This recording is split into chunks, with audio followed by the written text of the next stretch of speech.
What's going on, everybody? It's Pac-Man Jones for Savannah Seaport News. Now, we had a homicide Thursday evening around 12 o'clock that took place on the Savannah's Eastside. Now, this homicide actually took place on Pennsylvania and California Avenue. That's really right by a convenience store that's really next to Pennsylvania and Mississippi Avenue. Now, police responded to a shot spotter alert in the area of Pennsylvania and California Avenue, where they found 17-year-old Tristan Gray. He was transported to Memorial by ambulance, where he later died. Now, Gray's family had responded to this. They were in complete shock. They said that he was a good kid who was about to graduate from Johnson High School.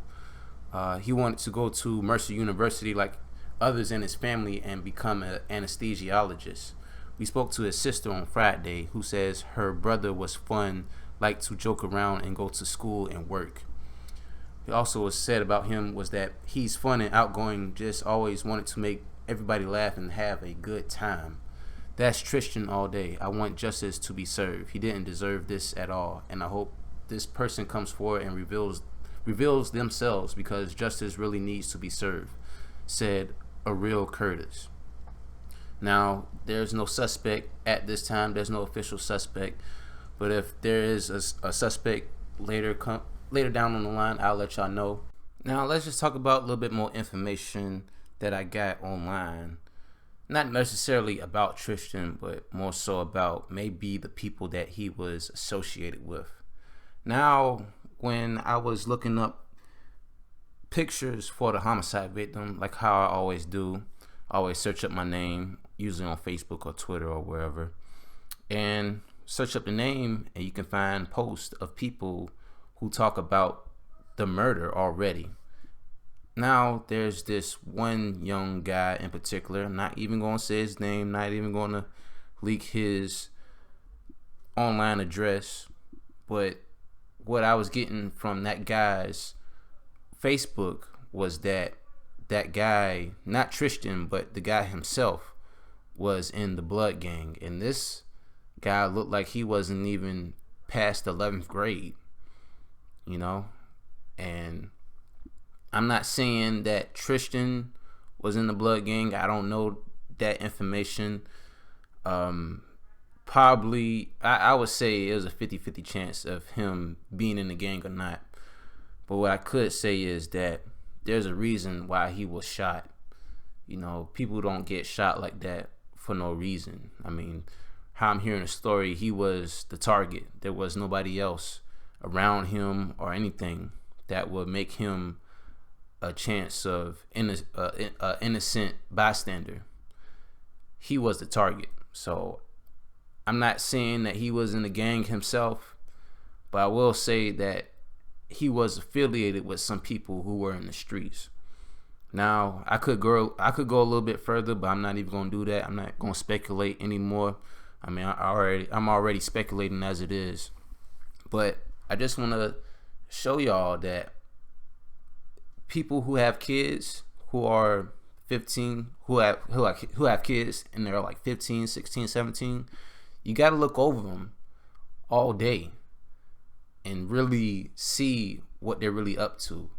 Not only just them, but you got to really check out their friends, their associates, and see if they're really on that right path. Because there's a lot of times where people say, oh, my child was so good, he didn't deserve this. And it's like, there's some other stories where your child was in some bullshit.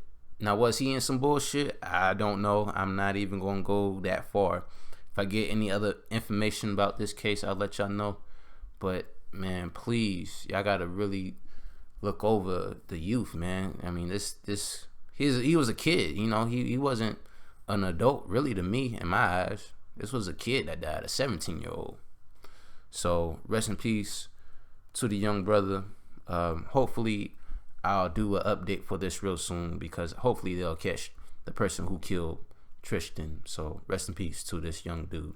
Now, and speaking of kids in school, there are more than 9,000 Savannah Chatham public school students who have failed one grade level, and 2,198 are classified as overage for being held back twice or more.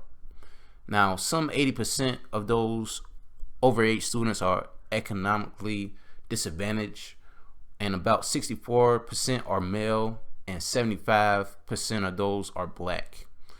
Now, a good bit of that overage group, at least about 1,100 who are overage, are mainly in the 9th grade that are struggling in school. Now, more data shows that the district really has struggling inner city schools, more so elementary schools, who have the highest overage populations.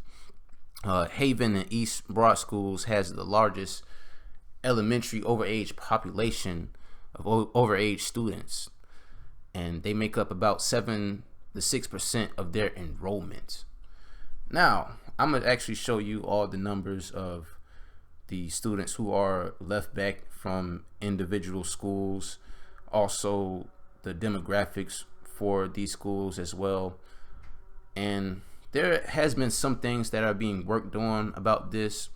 There has been offers to I guess you can say, minimize the classroom instead of having a full classroom.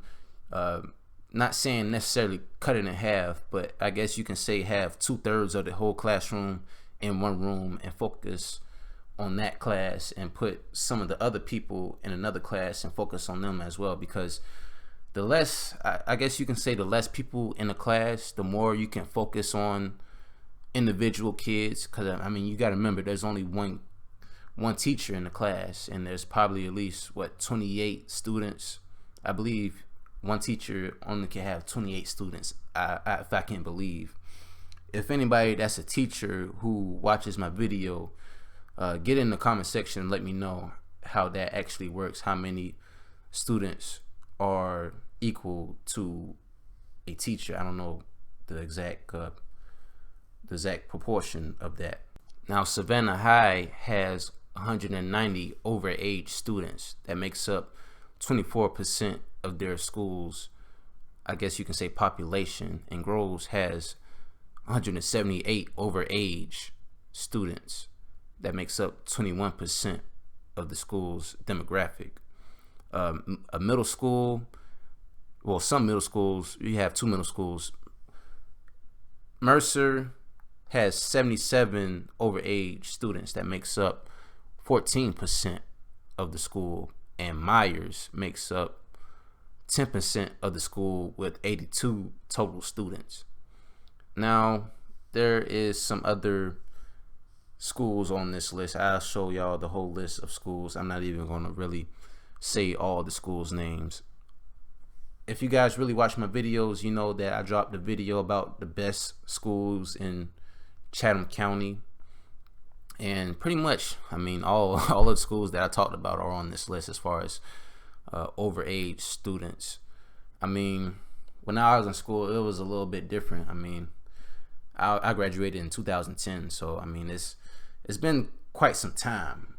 But when I was in school, I mean, really, homework counted for a lot of the grade percentage. If you didn't really do homework or projects, you would really essentially will get left back. Now, I don't know if these kids are doing homework like they're supposed to. I'm not even sure if kids are even getting homework anymore these days. I'm not sure. But numbers like this are really staggering, because I believe there's at least 20,000 students who are in Savannah Chatham County public schools, or basically Chatham County public schools. I believe it's 20,000 or 22,000 students who are in Chatham County public schools. But to say that 9,000 students have failed at least one grade level, and just about 2,200 are classified as overage, I mean, that's staggering numbers. I mean, that's really bad. That's why I said before, you really got to pay attention to what your kid's really doing. You know what I'm saying? As soon as they get home, are they doing homework? Or are they just on the video game playing Grand Theft Auto and Call of Duty? You know what I'm saying? Like, you really gotta be pushing your kids to do better, because after school's over, they're gonna take what they learned from school and apply it to real life. And if they learned nothing, if they spent their time joking with their classmates, talking in the back of the class, they're not gonna learn anything from that. They're gonna come into real life being a jackass and think being a jackass is cool. So, I mean, very bad numbers for what I'm seeing on this list. Now, in some other news, I want to talk about this in my last news segment, but that last news segment was just mainly focusing about the crime in Savannah. But today I can really talk about this. Now, there's a building that just been built recently. It's called the Stage on Bay. Now, that building, I can't really say it's a club, but I can say it's a music venue. If a music talent or music artist wanted to come to Savannah, I guess they would have came to the Stage on Bay to perform as a music venue. Now, the city doesn't like that location of that place, that music venue, so much so that they wanted to actually propose not actually propose anything, but what they wanted to do was to not allow that club or that building an alcohol license. And if you guys know anything about clubs or music venues or anything, any bar or club can't live without their alcohol license. That place won't last long at all. Now, the owner of the Stage on Bay, that man's name is Charles Smith, met all the city's requirements and the venue is legally entitled to the license. Yet, the mayor of Savannah and 6 other aldermen voted against the alcohol license for the Stage on Bay. Now, more so about this Stage on Bay, why they really didn't really want this to come along, because of actually the location.